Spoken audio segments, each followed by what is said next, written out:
خاک کا ایک ذرہ ذکر مہوشاں کیسے کرے. یہ ایک نعت ہے حضرت مولانا محمد ثانی حسنی رحمۃ اللہ علیہ کی، جو تضمین ہے ایک فارسی نعت پر. ساری نعت علماء شاید سمجھ لیں گے، کچھ حصہ سب کی سمجھ میں آئے گا، مگر مبارک ہے اس لیے پڑھتے ہیں. خاک کا ایک ذرہ ذکر مہوشاں کیسے کرے، عشق کے راز نہاں کو وہ عیاں کیسے کرے. مدح آقا کی گدائے بے نشاں کیسے کرے، مشک سے دھوئے زباں کو پھر بیاں ایسے کرے. کشت بیت غم بعشوا ترک نازک پہ کرے، خوش بیان مہربان جانے جانے دل برے. نعت کہتا ہوں تیری آقائے من شاہ زمن، نام تیرا کتنا پیارا پاک تن پاکیزہ من. خندہ رو روشن جبیں غنچہ دہن شیریں سخن، نکہت زلف معنبر پر فدا مشک ختن. یاسمن رشک سمن جانے چمن یا جانے من، آشنائے دل ربائے خود نمائے خود سرے. تو ہے بحر بے کراں اور میں ذرا سی آب جو،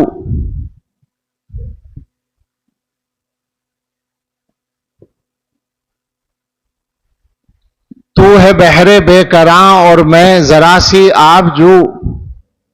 اے سراپا نور تو ہے دو جہاں کی آبرو، مرحبا صلی علی جانے جہان رنگ و بو. قیصریت تیری آمد سے ہوئی ہے زرد رو، کفر سوزے دل فروزے خوب رو آہستہ خو. پاک دینے پاک بینے خوش طرز ہر خوش ترے، اخترے تاباں کہوں یا ایک مہ کامل تجھے. میں کہوں کونوں مکان کی جان یا پھر دل تجھے. میں سمجھتا ہوں نشان جادہ و منزل تجھے. دل کھینچیں بے ساختہ وہ ہے کشش حاصل تجھے. نازنین محجبین دل کشے یا دل کشے، جاں گدازے دل نوازے گوہرے یا اخترے. کوچے جانا گئے تو بن کے دیوانہ گئے، کوچے جانا گئے تو بن کے دیوانہ گئے. بادئے عشق و محبت پی کے مستانہ گئے. صبر آیا جب نہ ہم کو پھر تو روزانہ گئے. نعت یہ پڑھتے ہوئے بے اختیارانہ گئے. سادئے آزادئے مستانئے جانانئے، مست چشمے دیر خشمے طرف زیبا منظرے. اے سراپا خلق تیری ذات ہے ہر دل عزیز، تیرے صدقے میں خدا نے دی ہمیں عقل و تمیز. تیرے در کی خاک ہی سرما بنانے کی ہے چیز، توڑنا دم تیرے در پر جان و دل سے ہے عزیز. بے قرارم اشکبارم سخت زارم اے عزیز، دل برد جاں آورد ہر دم بطرز دیگرے. صلی اللہ علیہ وسلم.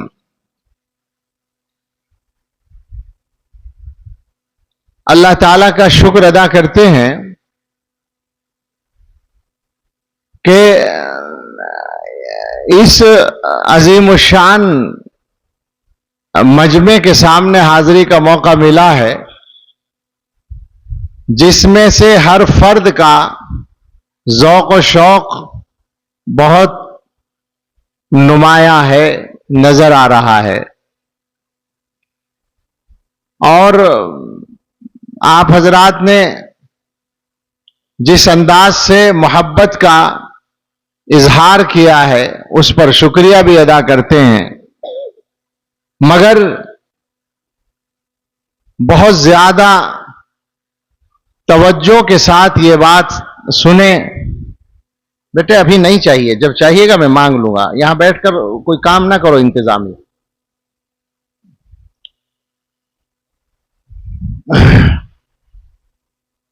صبح سے اب تک بار بار مجھے شالیں اڑائی گئی ہیں اعزاز کے طور پر، نہ جانے کتنی ہو گئی، اور اب یہاں آ کر بھی یہ کام ہوا ہے مجمع کے سامنے، تو مجھے ایک قصہ یاد آ رہا تھا،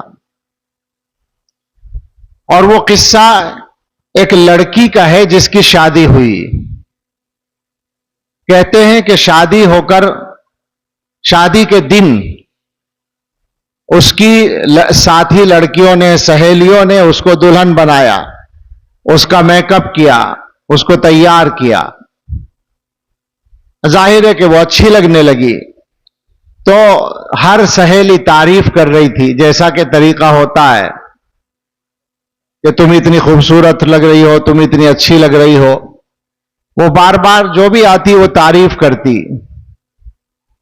تو عام طور پر تو تعریف سے لوگ خوش ہوتے ہیں، لڑکیاں بھی خوش ہوتی ہیں، مگر وہ لڑکی جو تھی وہ خاموش تھی۔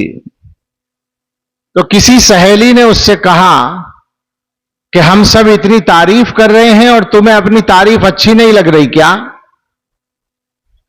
تو اس نے کہا کہ تعریف تو مجھے اچھی لگ رہی ہے، مگر میرے سامنے ایک مسئلہ ہے۔ مسئلہ یہ ہے کہ تمہیں اگر میں اچھی لگ رہی ہوں تو اس سے مجھے کوئی فرق نہیں پڑتا، جس کے لیے مجھے تم نے سجایا ہے اگر میں اسے پسند آؤں تو بات بنے گی، اور اگر میں اسے پسند نہ آؤں تو کیا فائدہ اس کا؟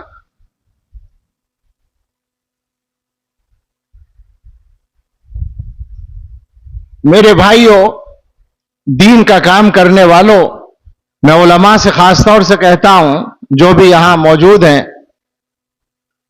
کہ ہم لوگ دنیا والوں سے کوئی اعزاز حاصل کر لیں، ہمیں شہرت مل جائے، ہمیں عزت مل جائے، ہم نمایاں ہو کر بٹھائے جائیں، کچھ ان چیزوں سے ہونے والا نہیں ہے۔ اصل یہ ہے کہ جس کے لیے کام کر رہے ہیں اس کو پسند آ جائے، اور اگر خدا نخواستہ اس کو پسند نہیں آیا تو ہم نے حدیث پڑھ رکھی ہے کہ قیامت کے دن سب سے پہلے جن لوگوں کا حساب ہوگا ان میں 3 آدمی دین کا کام کرنے والے ہی ہوں گے، عالم ہوگا، مجاہد ہوگا، اور غنی ہوگا، اللہ کی راہ میں خرچ کرنے والا۔ یہ 3 آدمی آپ سوچیں، سب تینوں دین کا کام کرنے والے ہی تو ہے نا؟ انہی کو سب سے پہلے بلا کر جہنم میں بھیجا جائے گا کہ تم نے ہمارے لیے کام نہیں کیا تھا، دنیا کی تعریفوں اور دنیا کی شہرت کے لیے کام کیا تھا۔ تو اگر وہاں کام نہیں بنا تو کیا فائدہ ہوگا؟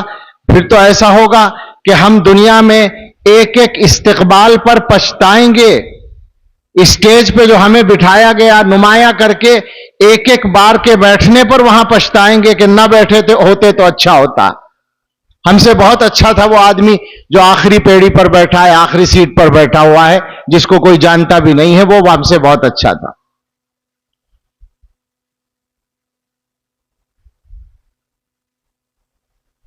خدا کے واسطے ہم سب علماء ہوں یا سب مسلمان اپنی نیتوں کو ٹھیک کرنے کی فکر کریں۔ ایک بات سوچیں، ظاہر ہے کہ یہ اتنا بڑا مجمع آیا ہے تو کوئی بات پہنچنی چاہیے، سمجھیں بات کو۔ یہ ربیع الاول کا مہینہ ہے اور آج 11 ربیع الاول ہے، کل 12 ہے۔ بہت سارے شہروں میں جہاں مسلمانوں کی اچھی آبادی ہے، ڈیکوریشن کے مناظر آپ دیکھ رہے ہوں گے۔ میں ہندوستان کے مختلف علاقوں میں ان زمانوں میں گیا ہوں تو طرح طرح سے سڑکوں کو سجا دیا جاتا ہے، گیٹ بنا دیے جاتے ہیں اور بڑے بڑے جلوس نکلتے ہیں 12 میں اور 11 میں۔ بریلی میں تو 11 میں نکلتا ہے، آج نکل رہا ہوگا. بڑے بڑے جلوس نکلتے ہیں، بڑے بڑے جلسے ہوتے ہیں. ذرا غور کریں. میں بالکل صاف کر دوں، مجمع سب طرح کا ہوتا ہے، کوئی آدمی غلط فہمی میں مبتلا نہ ہو. ہم لوگ سید الاولین والآخرین رحمت للعالمین حضرت محمد الرسول اللہ صلی اللہ تعالی علیہ وسلم کی شان اقدس میں ادنا کمی کوتاہی کو برداشت نہیں کر سکتے. محبت میں ادنا بھی کمی ہو تو ایمان خطرے میں ہے. محبت ہے تو ایمان ہے، ورنہ ایمان نہیں ہے. یہ پکی بات ہے، پہلے اس کا اعلان ہے. اس کے بعد میں یہ بھی کہوں گا کہ جو لوگ بڑے بڑے جلوس نکالتے ہیں اور جلسے کرتے ہیں وہ بھی محبت میں ہی کرتے ہیں. یہ بھی اقرار ہے، ہم مانتے ہیں اس بات کو. لیکن ہمیں یہ بتائیں آپ، سوال آپ سے یہ ہے کہ اتنے بڑے بڑے مجمع اور جلوس نکلنے کے بعد کیا مسلمانوں کے حالات میں ایک ذرہ برابر کوئی بہتری آتی ہے؟ اور بہتری دو طرح کی ہو سکتی تھی. دینی اعتبار سے مسلمان 12 ربیع الاول سے پہلے جیسی زندگی گزار رہے تھے کچھ بہتر ہو جاتے ہیں 12 ربیع الاول کے بعد.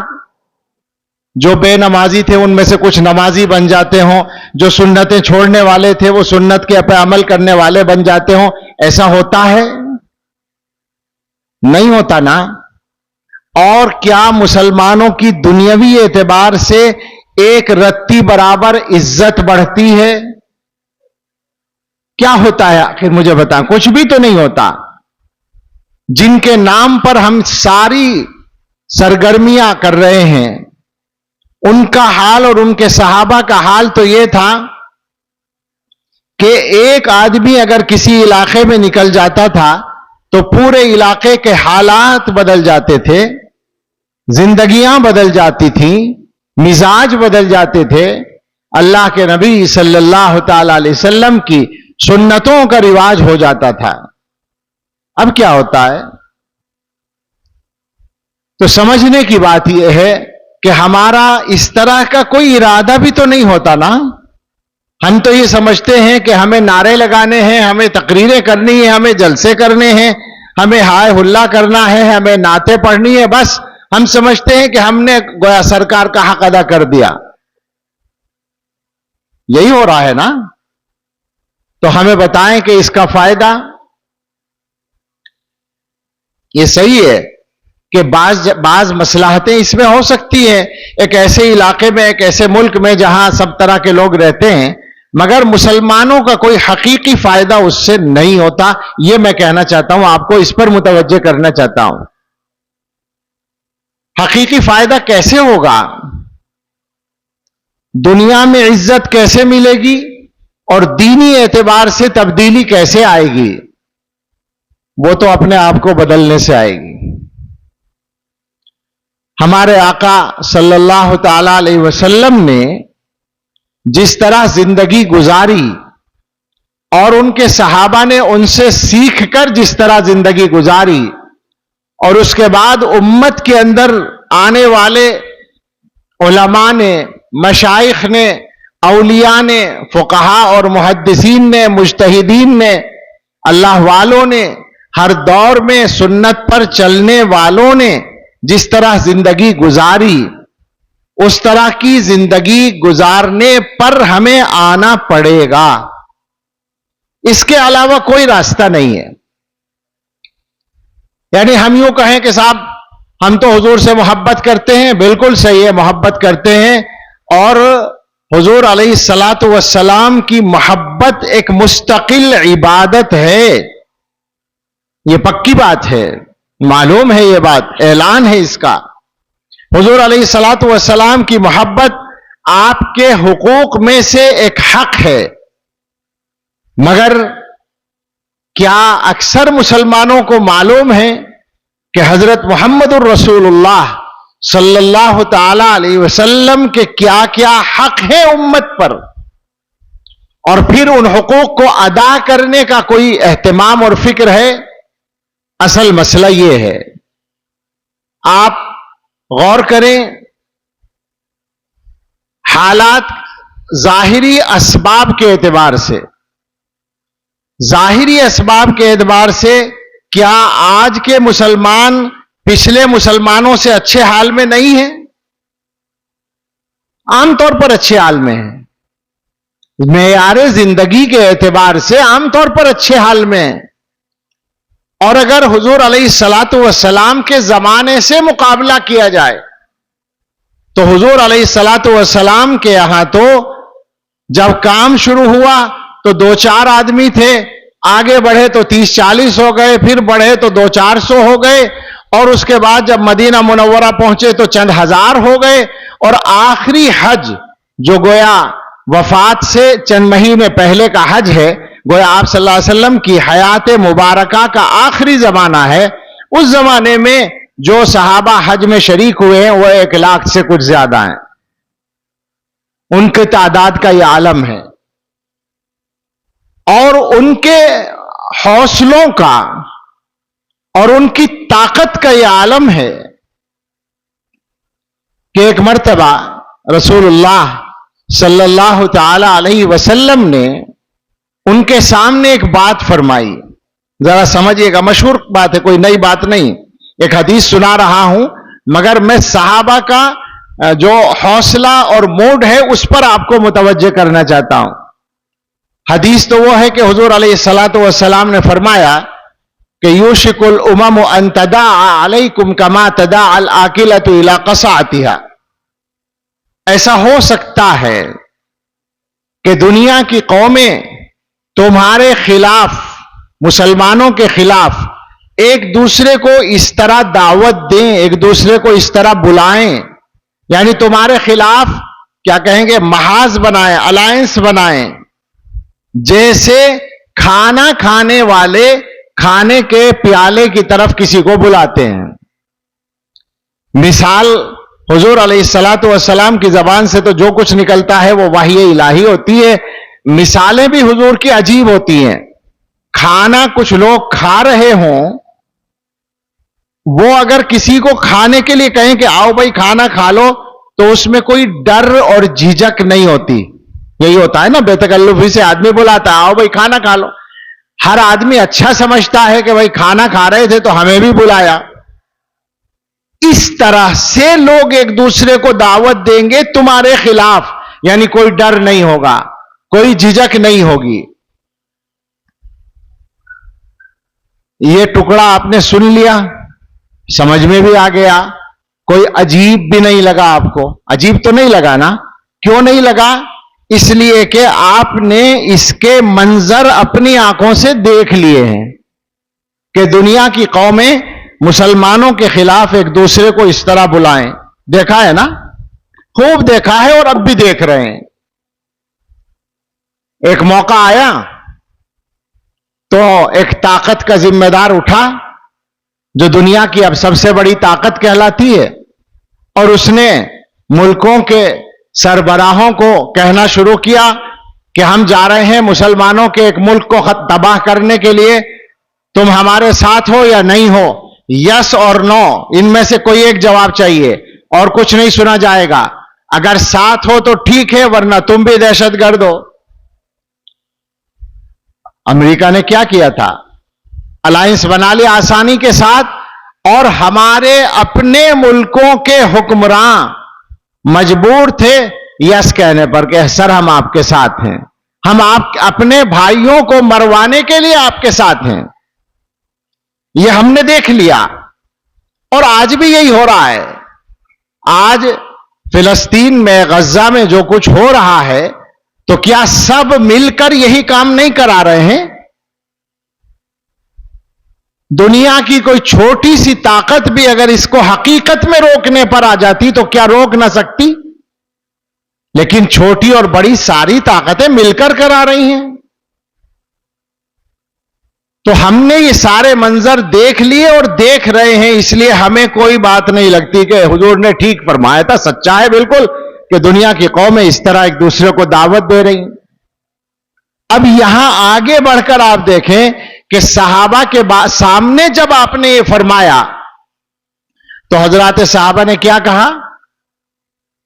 قالوا یا رسول اللہ، انہوں نے کہا یا رسول اللہ وَمِن قِلَّةٍ نَحْنُ يَوْمَئِذٍ،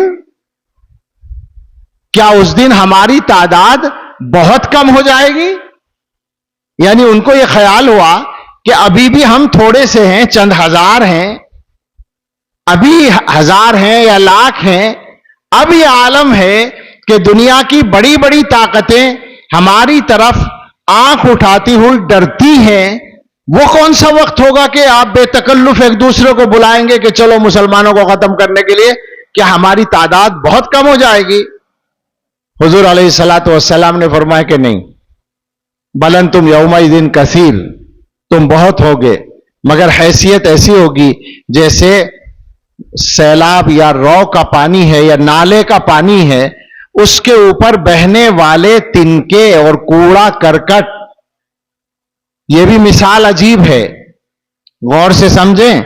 پانی اس طرف جا رہا ہو تو وہ تنکے اس طرف آنے کی طاقت نہیں رکھتے۔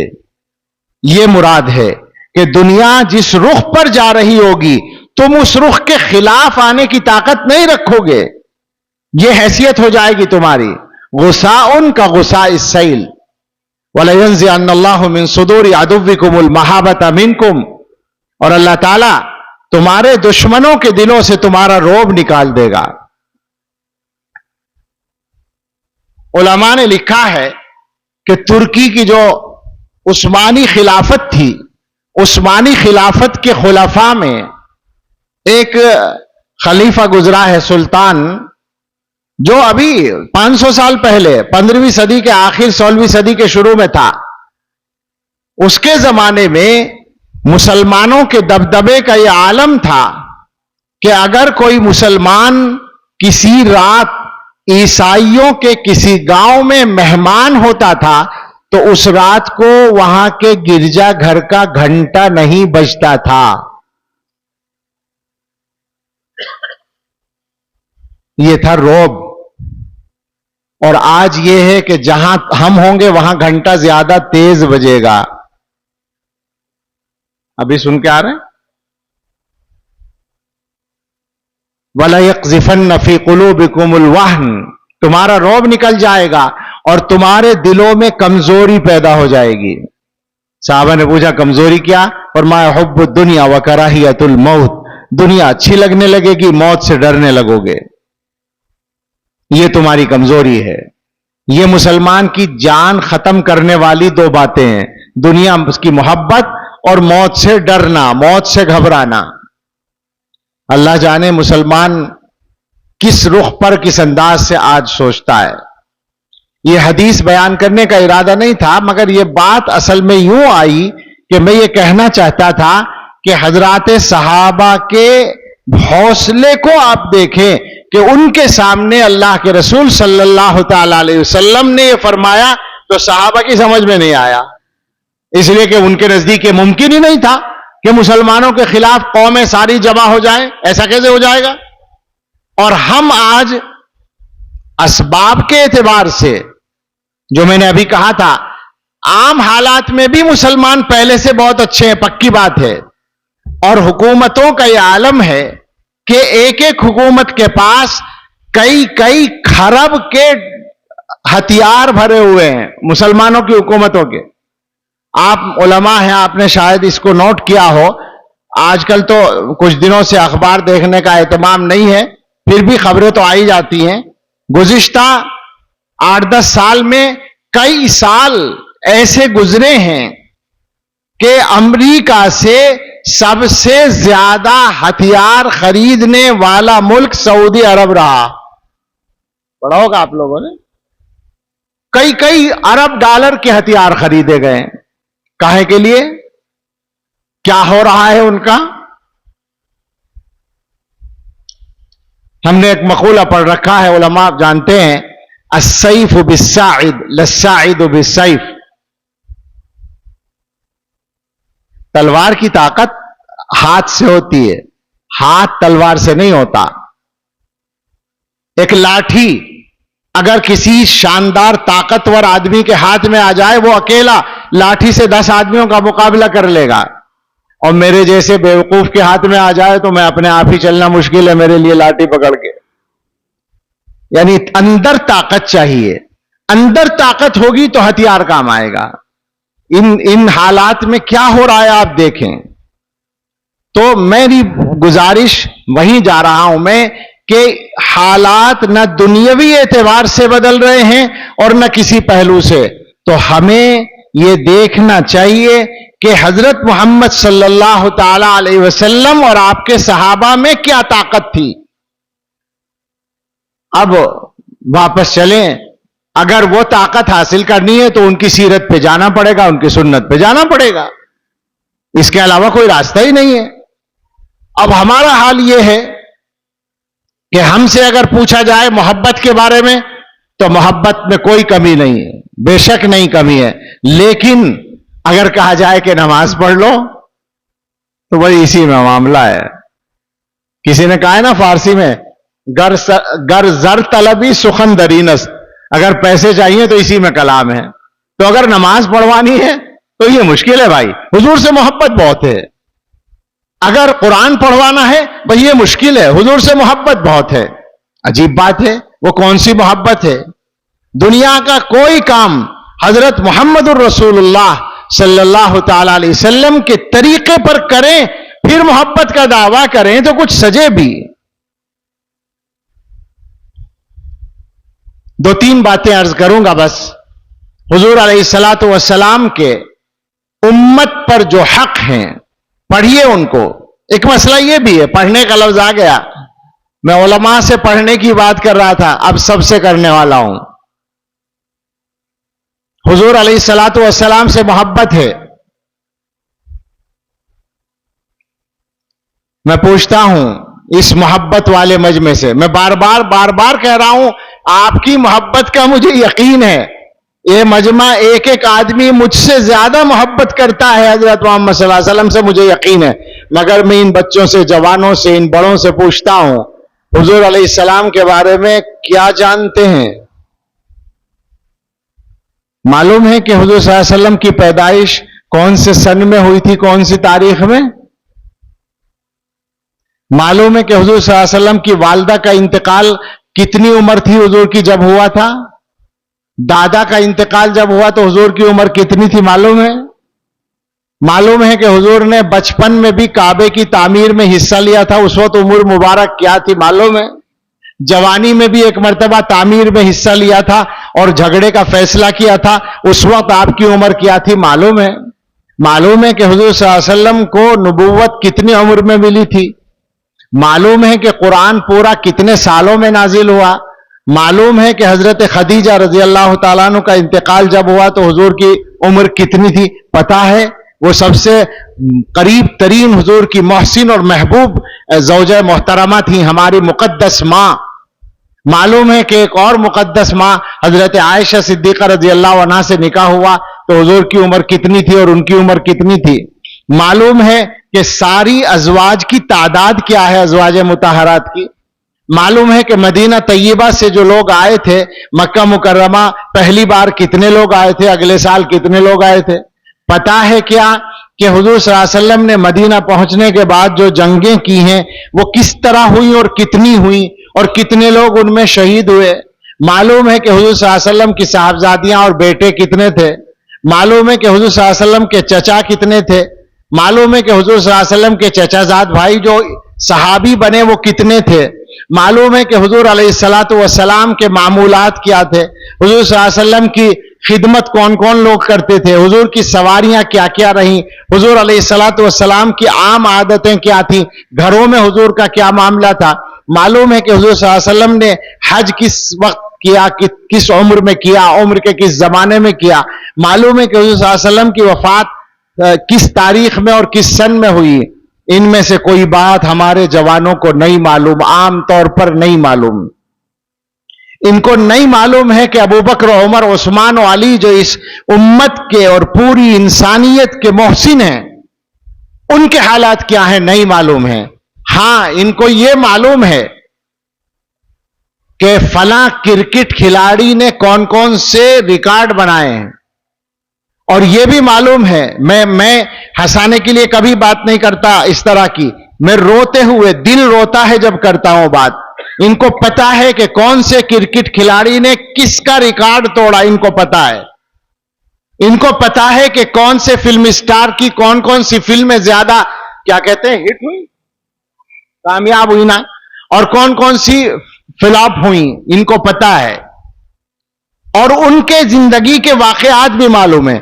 جو لوگ دنیا کو غفلت میں مبتلا کرنے کے ذمہ دار ہیں، اور آج کی دنیا ان کو چاہے جو عزت دے، مگر ان کی وجہ سے انسانیت کا بڑا نقصان ہوا، ان لوگوں کی زندگیوں کی خبر ہے تمہیں، اور جنہوں نے ساری دنیا کی زندگی کو بنانے کے لیے اپنی زندگیاں قربان کی ہیں، ان کو کچھ نہیں جانتے.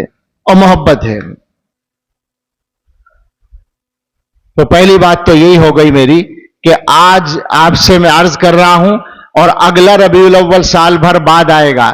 اس ایک سال کے عرصے میں یہ سارا مجمع، مرد عورتیں سب ہزاروں کی تعداد میں ہیں، سارے لوگ ارادہ کریں کہ انشاءاللہ اب آنے والے سال میں، اب تک جو کیا آنے والے سال میں حضرت محمد الرسول اللہ صلی اللہ تعالی علیہ وسلم کی سیرت سے پوری طرح واقف ہونے کے لیے محنت کریں گے.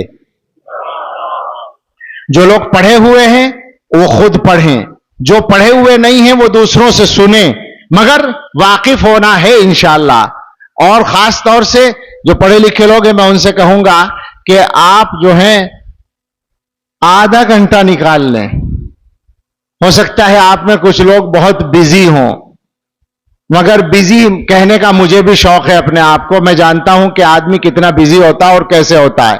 مجھے بھی کبھی کبھی ایک منٹ بھی نہیں ملتا بہت سے کاموں کے لیے، مگر مجھے پتا ہے کہ ہم جیسے جتنے بھی بزی ہیں وہ سارے اچھا خاصا وقت خراب بھی کرتے ہیں.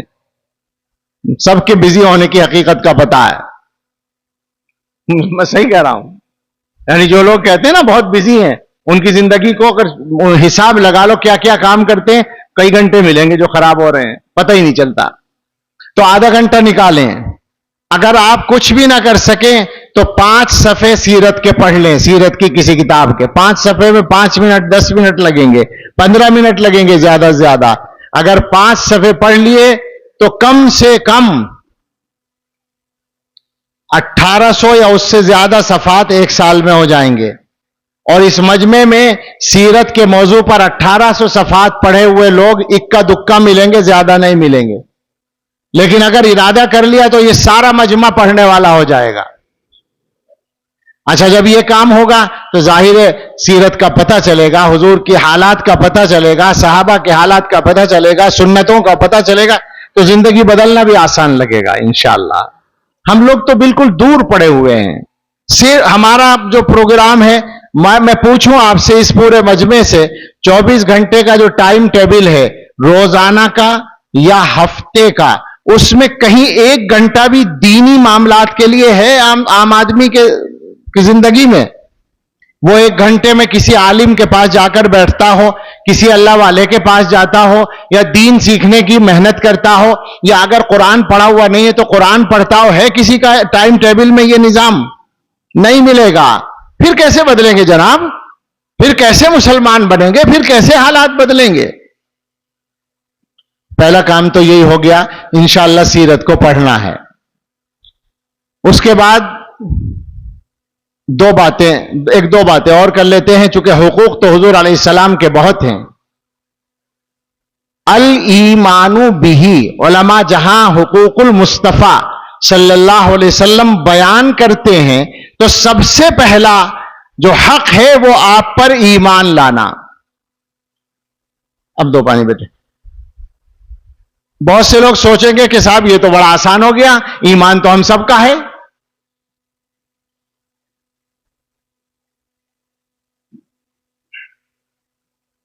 مگر ذرا غور سے سنیے گا، اللہ کے نبی صلی اللہ علیہ وسلم کا پہلا حق ہے کہ ہم ان پر ایمان لائیں، ایمان رکھیں. تو ذرا ایمان کی حقیقت جان لیں. ایک تو یہ کہ بجمیع ما جاء بہ النبی صلی اللہ علیہ وسلم، ایمان لانے میں فقط اتنا نہیں ہے کہ یہ مان لو کہ وہ اللہ کے رسول ہیں، وہ تو ماننا ہی ہے، مگر یہ بھی ماننا ہے کہ جو کچھ اللہ کی طرف سے وہ لے کر آئے ہیں وہ سب برحق ہے. یعنی پورا دین اسلام جو قرآن و حدیث کی شکل میں ہمارے سامنے، وہ سارا حق ہے، یہ ماننا ہے.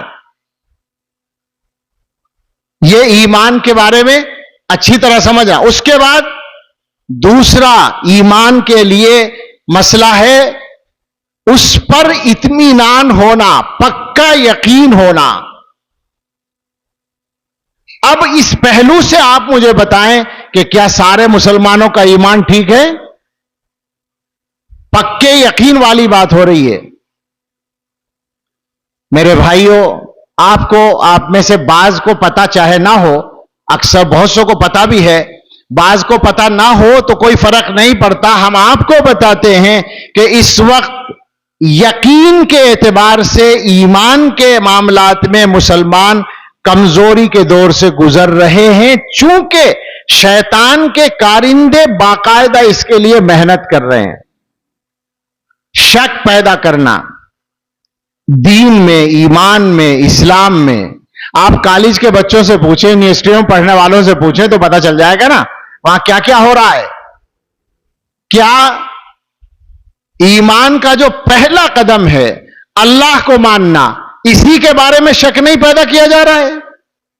اور کیا بہت سارے جوانوں کے دماغ میں شک کا کیڑا پیدا نہیں ہو چکا ہے؟ کہیں بھی بات کریں. ابھی پرسوں کی بات ہے غالباً، میں مراد آباد میں ایک مختصر سے مجمع میں، وہ مجمع اتنا مختصر تھا کہ اسٹیج کے مجمع سے آدھا، ماشاءاللہ ہمارے اسٹیج پر تو بہت بڑا مجمع ہے علماء کا، اس سے بھی آدھا یعنی 15-20 آدمی تھے، 25 ہوں گے.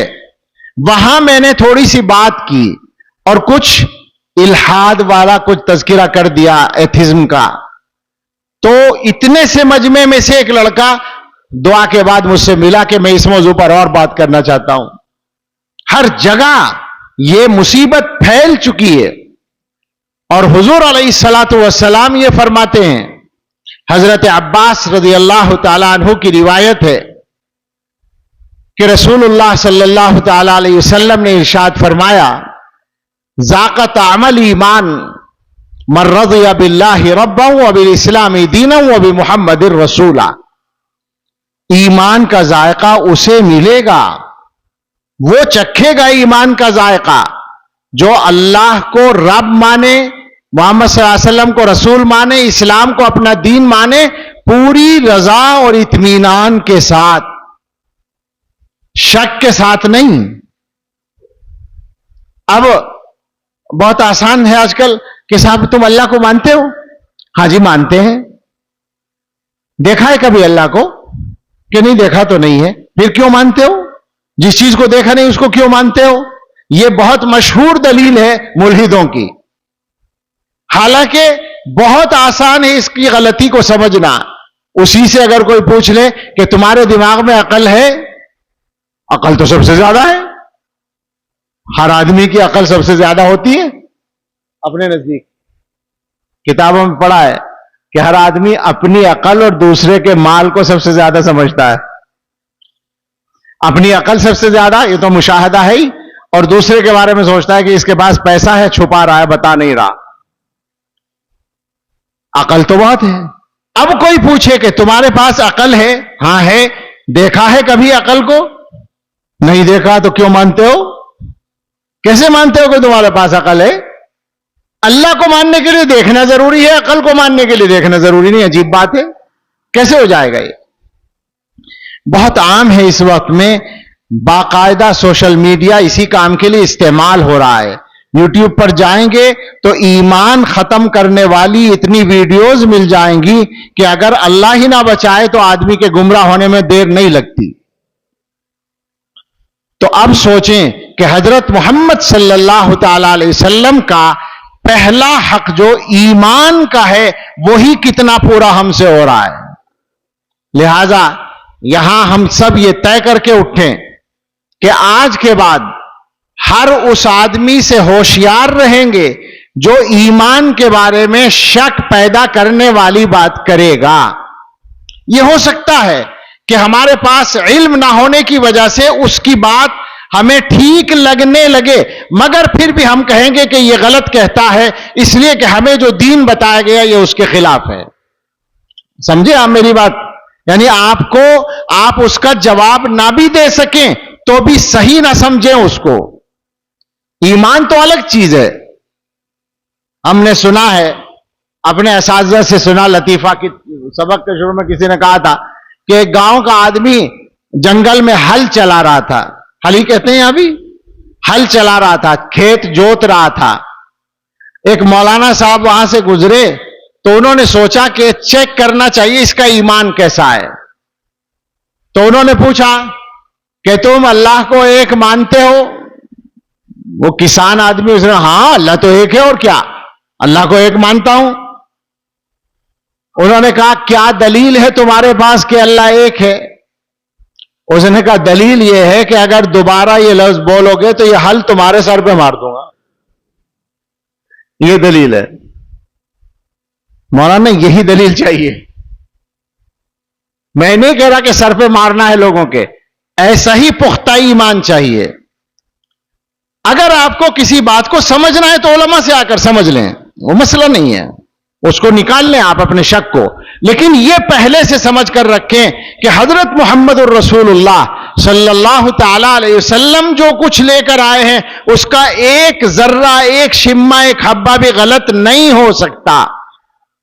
ہم پورے پر ایمان رکھتے ہیں. دوسرا حق جو حضور علیہ الصلوۃ والسلام کا، ایک تو میں نے بتا دیا ایمان، اور ایک آپ کی سیرت کو جاننا اور واقف ہونا، اور اس کا مقصد ہے اتباع کرنا، اتباعہ صلی اللہ علیہ وسلم. اب جب آپ اتباع کی بات کریں گے تو کس چیز میں اتباع کرنا ہے؟ عام طور سے علماء جب اتباع سنت کا لفظ بولتے ہیں تو عام آدمی کے ذہن میں ایک تصور ہوتا ہے. ایک تو وہ یہ سمجھتا ہے کہ سنت کا مطلب بس یہ ہے کہ کرتا پاجامہ، ٹوپی، داڑھی، اس کا اہتمام کر لو. کرتا پہن لیا، پاجامہ پہن لیا، داڑھی رکھ لی، ٹوپی اوڑھ لی، کچھ نماز وغیرہ جیسے جماعت میں جاتے ہیں تو جماعت والے سکھا دیتے ہیں بھائی سنت کے مطابق نماز پڑھو، سنت کے مطابق کھانا کھاؤ، سنت کے مطابق راستے میں چلو. تو یہ چند کام سنت کے مطابق کر لیے تو بس ہو گیا اتباع سنت، ایسا ہم سمجھتے ہیں. اور ایسا سمجھنے میں ہم اتنے زیادہ غلطی پر نہیں ہے، اس لیے کہ اتنا کرنے والے بھی ہمارے معاشرے میں کم ہیں.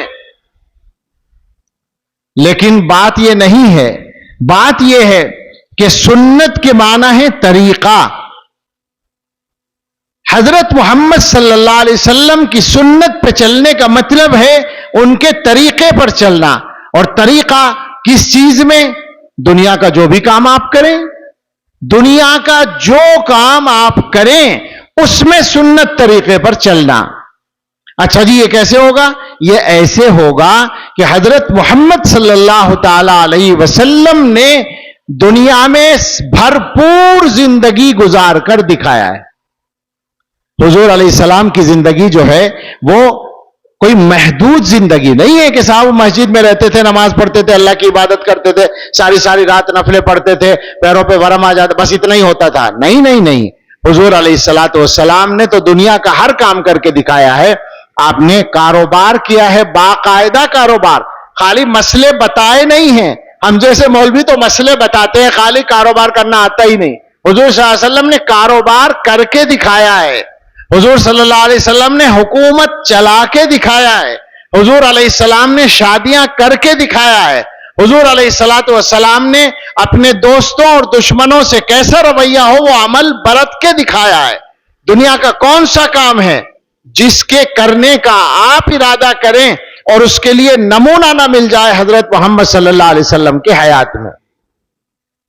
لہذا آپ کی سنت پر چلنے کا مطلب ہے کہ جب بھی کوئی کام کرنا ہو، یہ آسان طریقہ بتا رہا ہوں میں، اگر ارادہ ہو جب بھی کوئی کام کرنا ہو تو علماء سے معلوم کر لیں کہ اس کام میں سنت طریقہ کیا ہے، بس وہیں ٹھیک ہو جائے گا کام۔ اب ایک بات ہے، بعض لوگ سوچتے ہیں کہ جی سنت پہ عمل کرنا تو بڑا مشکل کام ہے، مشہور ہے یہ بات، عام ذہن ہے کہ سنت پہ عمل کرنا تو بڑا مشکل کام ہے۔ میں اس کے جواب میں کہا کرتا ہوں کہ سنت کے خلاف چلنا بڑا آسان کام ہے۔ میرا سوال ہے، جواب دے کوئی آدمی، کیا سنت کے خلاف زندگی گزارنا آسان کام ہے؟ میں مثالیں دے کر سمجھاؤں گا، اب بات سمیٹنی چاہیے، 9 بج گئے۔ میں کہوں گا، ایک مثال تو دوں گا، اس پہ آپ ہنسیں گے۔ داڑھی ویسے تو واجب ہے رکھنا، مگر طریقے کے اعتبار سے سنت کہا جاتا ہے اس کو، حضور صلی اللہ علیہ وسلم کا طریقہ ہے۔ تو میں کہتا ہوں چلیے داڑھی رکھنا سنت ہے، تو داڑھی رکھنا آسان ہے یا داڑھی صاف کرنا آسان ہے؟ کیا خیال ہے؟ روزانہ کا ایک کام ہے، داڑھی صاف کرنے والوں سے پوچھو روزانہ کی ڈیوٹی نہیں ہے صاف کرنے کی، اور ہم سے پوچھو کئی ہفتے آرام سے کچھ بھی نہیں کرنا ہوتا، ہفتوں میں جا کے یا مہینوں میں جا کے پتا چلا ذرا زیادہ لمبی ہو گئی تو تھوڑی سی کاٹ دو، اچھا اس میں بھی کچھ یوں کیا اور کاٹ دیا بس آسانی سے۔ تو آسان سنت پہ عمل کرنا آسان ہوا یا سنت کے خلاف چلنا آسان ہوا؟ اس سے آگے بڑھ کر یہ بھی ایک مثال کوئی مذاق کی نہیں ہے، حقیقی مثال ہے۔ اور ویسے بھی آپ غور کریں، آپ نہ گھبرائیں، داڑھی کی وجہ سے دنیا کا کوئی مسئلہ آپ کا رک جائے ایسا نہیں ہوگا۔ ہمارا تو ابھی تک کوئی رکا نہیں، الحمدللہ کوئی نہیں رکا، اور بغیر داڑھی والوں کے رکتے ہوئے ہم نے بہت دیکھے ہیں مسائل۔ لیکن اس سے ہٹ کر آپ چلیں، حضور علیہ الصلوۃ والسلام کی سنت ہے اپنے پڑوسی کے ساتھ اچھا سلوک کرو۔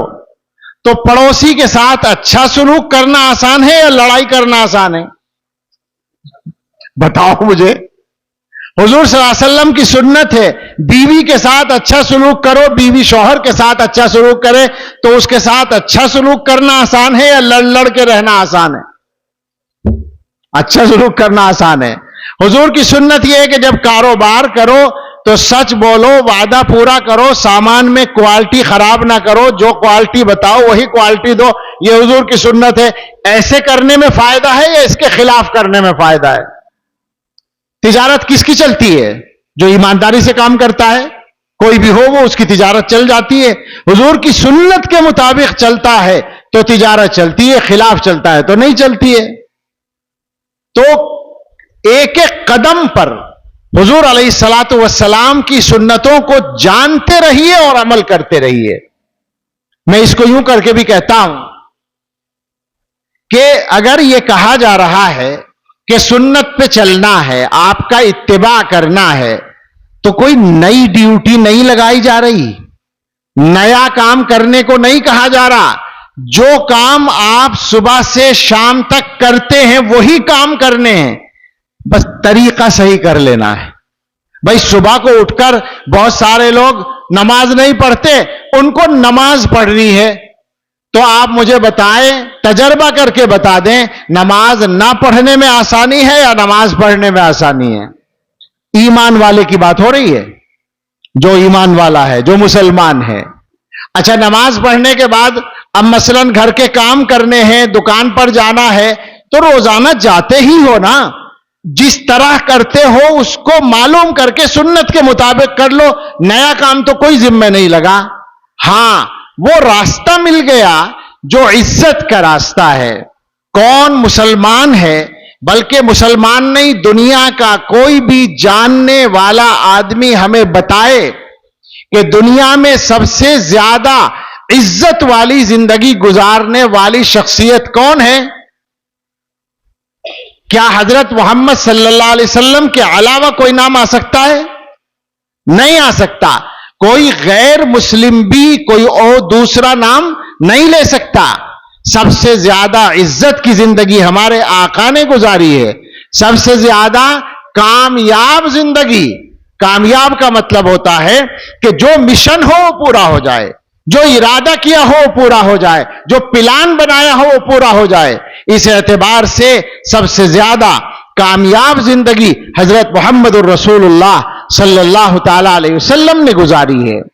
تو اب ہمارے لیے عزت اور کامیابی کا راستہ اس سے ہٹ کر کیسے مل جائے گا جناب عالی؟ لہذا اب یہ مجمع، اس سے میری بس یہی درخواست ہے کہ آج کے بعد زندگی میں کچھ نہ کچھ بدلنا ہے انشاءاللہ. زندگی کو حضور علیہ الصلوۃ والسلام کی محبت کے اور سنت کے راستے پر لانا ہے. لہذا پھر میں واپس آ رہا ہوں. لہذا جو نماز نہیں پڑھتے آج یہاں طے کر کے اٹھے اللہ کے بھروسے پر کہ انشاءاللہ آج کے بعد نماز قضا نہیں کریں گے.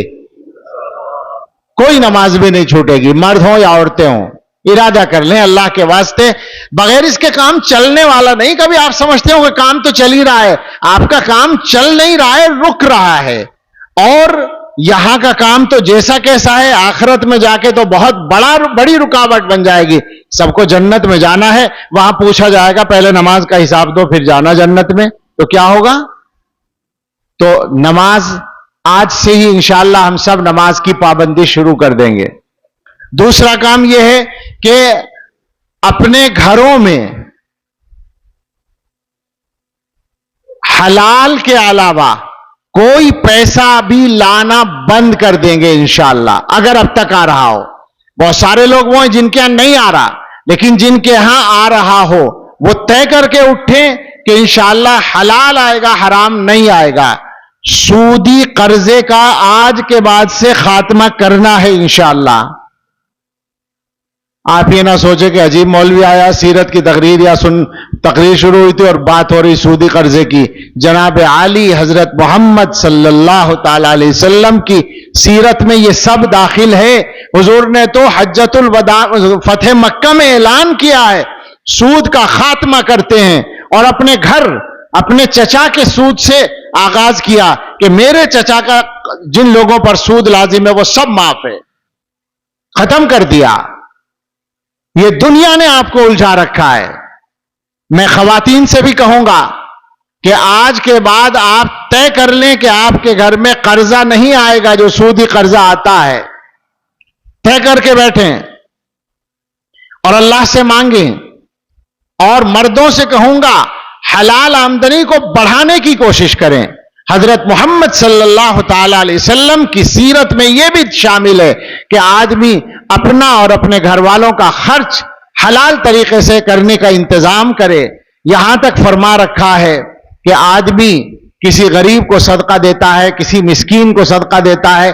جو صدقے کوئی مسلمان کرتا ہے اور ایک وہ خرچہ اپنے گھر والوں پہ کرتا ہے، سارے صدقوں سے بڑھ کر ثواب اپنے گھر والوں پہ خرچ کرنے کا ملتا ہے. آپ سوچیں کتنی خوبصورت سنتیں ہیں حضور صلی اللہ علیہ وسلم کی. تو طے کر کے اٹھنا ہے یہاں سے کہ آج کے بعد سے ہمارے گھروں سے سودی قرضے کا انشاءاللہ خاتمہ ہونا ہے. اور میں حضرات علماء سے کہوں گا یہ 2-3 موضوعات میں چھیڑ کر جا رہا ہوں یہاں، آپ خدا کے واسطے اس چراغ کو روشن رکھیں. پہلے سے بھی آپ کام کرتے ہوں گے، اس کو مضبوطی کے ساتھ آگے بڑھائیں، لوگوں کو لائیں، اس پر محنت کریں اس کے لیے. تو یہ 2 باتیں ہو گئیں. انشاءاللہ نماز کی پابندی کرنی ہے، انشاءاللہ سودی قرضہ اور حرام کی کوئی بھی آمدنی ہے اس سے پیچھا چھڑانا ہے. تیسرا ایک عہد یہاں سے کیجئے کہ گھروں کے اندر جو معاملات ہیں انہیں انشاءاللہ ٹھیک کریں گے. رسول اللہ صلی اللہ تعالی علیہ وسلم کی سیرت کا نہایت خوبصورت اور نمایاں پہلو ہے کہ گھر والوں کے ساتھ حسن سلوک. حضور علیہ الصلوۃ والسلام نے فرما رکھا ہے خیارکم خیارکم لأہلہ وانا خیرکم لأہلی. تم میں اچھے لوگ وہ ہیں جو گھر والوں کے لیے اچھے ہوں، بیویوں کے لیے اچھے ہوں، اور میں تم میں سب سے اچھا ہوں اپنے گھر والوں کے لیے. حضور نے یہ بتا رکھا ہے اور عمل سے بتا رکھا ہے. تو خواتین بھی طے کریں اپنے شوہروں کا حق ادا کرنا ہے ان کو، اور تمام شوہران گرامی بھی طے کریں کہ اپنے گھر والوں کے ساتھ حسن سلوک کرنا ہے.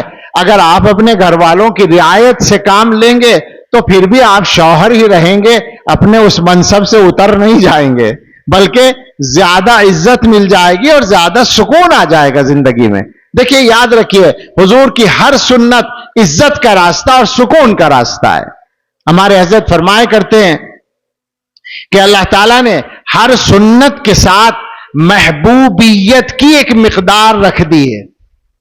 چونکہ حضور علیہ السلام محبوب ہیں، حضور صلی اللہ علیہ وسلم اللہ کے بھی محبوب ہیں اور بندوں کے بھی محبوب ہیں.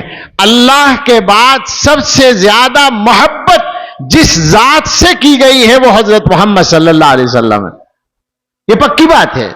دنیا میں کسی اور کو اتنا چاہا نہیں گیا، اللہ کے علاوہ کسی کو اتنا نہیں چاہا گیا، اتنی محبت آپ کے علاوہ کسی سے نہیں کی گئی. تو وہ محبوب ہیں، لہذا ان کا ہر طریقہ محبوب بنانے والا ہے. تو جو آدمی ان کی سنت پہ عمل کرتا ہے، ایک سنت پہ عمل کرے گا تو وہ ایک پوٹلی محبوبیت کی اس کے حصے میں آ جائے گی، دوسری سنت پہ عمل کرے گا مزید محبوبیت آ جائے گی. یہی راز ہوتا ہے اللہ والوں کی محبوبیت کا کہ ان سے لوگ محبت کرتے ہیں. کیا دے رہے ہیں وہ لوگوں کو؟ صرف یہ بات ہے کہ انہوں نے تھوڑا سا مشابہت اختیار کرنے کی کوشش کر لی ہے اس عظیم ترین محبوب صلی اللہ تعالی علیہ وسلم کے ساتھ. تو اس لیے یہ بھی طے کر کے اٹھیے کہ انشاءاللہ گھروں کے ماحول کو ٹھیک کرنا ہے، گھروں میں انصاف کرنا ہے، ناانصافی نہیں کرنی ہے.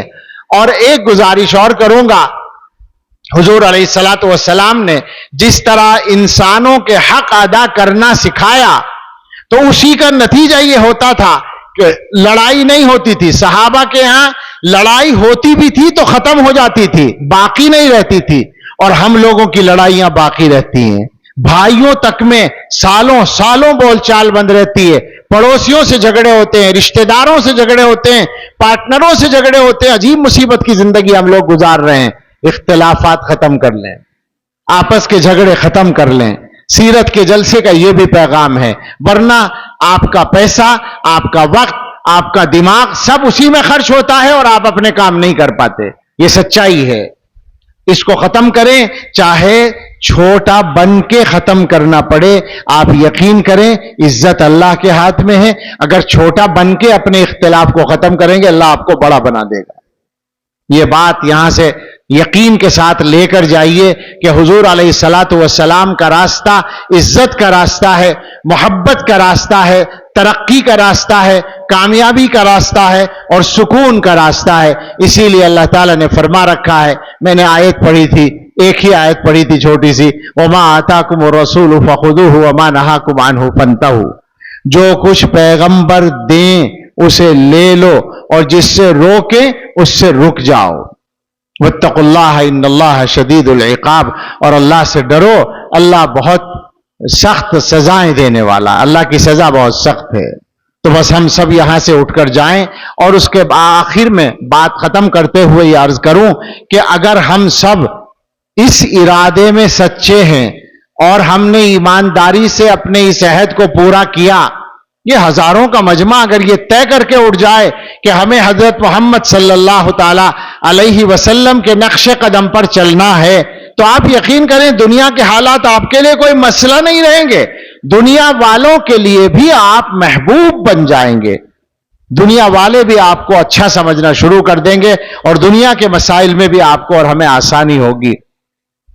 قوت عشق سے ہر پست کو بالا کر دے، دہر میں اس میں محمد صلی اللہ علیہ وسلم. جب بھی نام آئے تو صلی اللہ علیہ وسلم تو پڑھنا چاہیے. دہر میں اس میں محمد سے اجالا کر دے، خیمہ افلاک کا استادہ اسی نام سے ہے، نبض ہستی تپش آمادہ اسی نام سے ہے. دشت میں دامن کوثار میں میدان میں ہے، بحر میں موج کی آغوش میں طوفان میں ہے، چین کے شہر مراکش کے بیابان میں ہے اور پوشیدہ مسلمان کے ایمان میں ہے. چشم اقوام یہ نظارہ ابد تک دیکھے، رفعت شان رفعنا لک ذکرک دیکھے. آمین وآخر دعوانا ان الحمدللہ رب العالمین.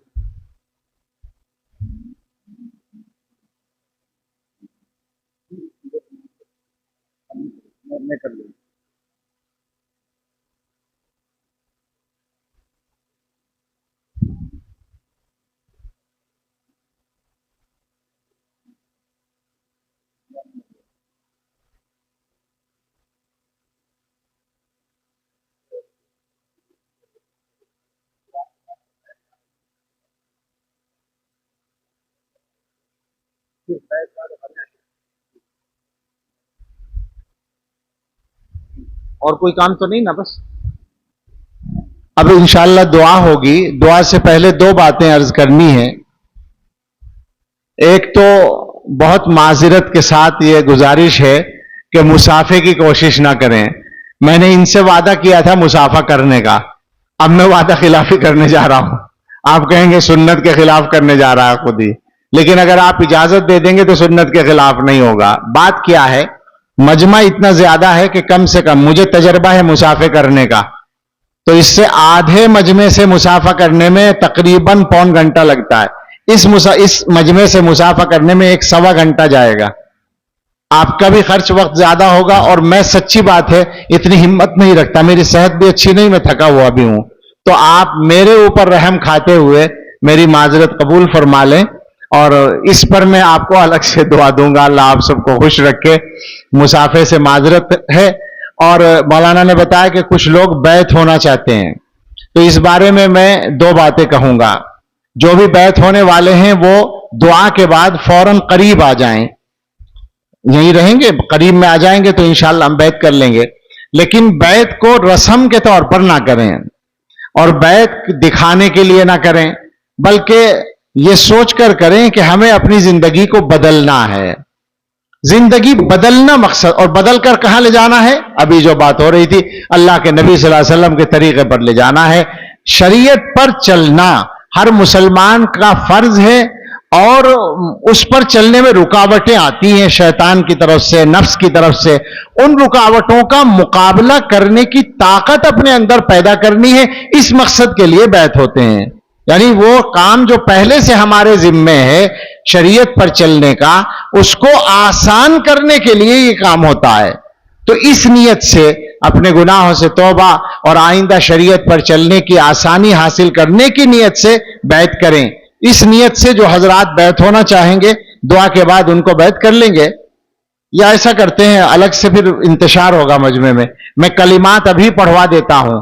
بیعت کی نیت کر لیں وہ تمام حضرات جو بیعت ہونا چاہتے ہیں، اور باقی مجمع توبہ کی نیت سے ایسے ہی کلمات پڑھ لے. توبہ کی تو ہر مسلمان کو ہے ہی ضرورت، ہر وقت ضرورت ہے. تو توبہ کی نیت سے سب پڑھ لیں، اور بیعت کی نیت صرف وہی کریں جن کا ارادہ بیعت کا ہے اور جن کے شیخ موجود نہیں ہے. یعنی اگر کسی شیخ سے بیعت ہیں اور شیخ حیات ہیں تو اپنے شیخ سے رابطہ رکھیں. بیعت کو بار بار بدلنا ٹھیک نہیں ہوتا. اگر انتقال ہو گیا شیخ کا تو الگ بات ہے، یا کوئی اور مجبوری ہے، لیکن عام حالات میں بدلنا نہیں. تو جو دل سے یہ چاہیں کہ اپنا ایک تعلق قائم کرنا ہے، میں کسی کام کا نہیں ہوں، مگر میں چونکہ مجھے حکم ہے تو مجھے انکار کرنے کی اجازت نہیں، اس لیے میں اس خیال سے کر لیتا ہوں کہ ان کے ساتھ میں بھی توبہ کروں گا تو شاید ہی میری یہ والی توبہ قبول ہو جائے. ہر جگہ یہی نیت کر کے چلے جاتے ہیں کہ اللہ تعالیٰ یہاں کی توبہ قبول کر لے، وہاں کی توبہ قبول کر لے، اس نیت سے کرتے ہیں. تو میں کلمات پڑھتا ہوں، میرے ساتھ میں جو بھی حضرات بیعت کرنا چاہتے ہیں وہ بیعت کی نیت کر کے کلمات پڑھ لیں، اور جو باقی مجمع ہے وہ توبہ کی نیت سے پڑھ لیں. اور اگر حضرات علماء میں کوئی حضرات بیعت کی نیت کریں تو چونکہ وہ قریب ہیں، ویسے تو سب سے ہونی چاہیے لیکن جو قریب ہیں تو وہ مجھ سے ملتے ہوئے چلے جائیں. بس نشاندہی کے لیے کہہ رہا ہوں. بسم اللہ الرحمن الرحیم. لا الہ الا اللہ محمد الرسول اللہ. آمنت باللہ وملائکتہ وکتبہ ورسلہ والیوم الآخر والقدر خیرہ وشرہ من اللہ تعالی والبعث بعد الموت. آمنت باللہ کما ہوا باسمائہ وصفاتہ وقبلت جمیع احکامہ. اقرار باللسان وتصدیق بالقلب. اشہد ان لا الہ الا اللہ واشہد ان محمدا عبدہ ورسولہ. استغفر اللہ ربی